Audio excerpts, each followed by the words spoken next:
समतल एवं यहाठारु 120 मीटर दूर अवस्थित कौन बिंदुरे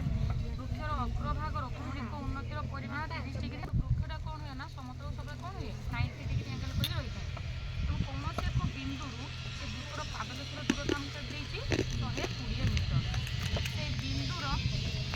वृक्षर अग्रभाग को कौणिक उन्नतिर परिमाण आमको दी ना 30 डिग्री त्रिभुज उत्पन्न कर जो समकोण त्रिभुज रचना भूमि माने आम कौन नहीं आम बीसी 120 मीटर और सी कोण परिमाण देती आमको 30 डिग्री आमको कौन मागित सी वृक्षर उच्चता बाहर कर माने आम एपीर दैर्घ्य बाहर करवा एपीर दैर्घ्य बाहर करिया माने समकोण त्रिभुजर आमको भूमि दी जाइए आम उच्चता बाहर करवा कहीं समकोण त्रिभुज जो आम त्रिकोणमितिक अनुपात 6टा अनुपात पढ़चे ता मध्यरु भूमि आ उच्चता को लेकिन जो कौ अनुपात अच्छे आमर टेन थीटा भैल्यू आमर कौन बी बाई बी उच्चता बाय भूमि कहना आम पकईदे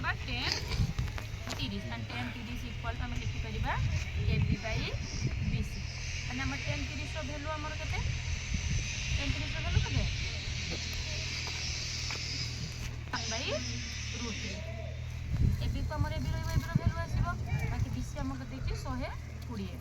माने ए बी समान कौन हो 120 बाय के √3 तले आम अपरिमेय संख्या रखिपर ना तेणु तो ऊपर गोटे √3 को गुणन करवा तले गोटे √3 को गुणन करवा कारण ऊपर के 120 √3 बाय 3 ये काटिले के पाइबा आम 40 √3 बाकी आम देख से भाया गोटे कौन देती 3 नंबर क्वेश्चन आम देखा सेमती 2 मीटर उच्च एक दर्शक देखिले जे 24 मीटर दूर में थिबा एक स्तंभर कौणिक उन्नतिर परिमाण 30 डिग्री माने गोटे दर्शकर आमको उच्चता के देती आमको 2 मीटर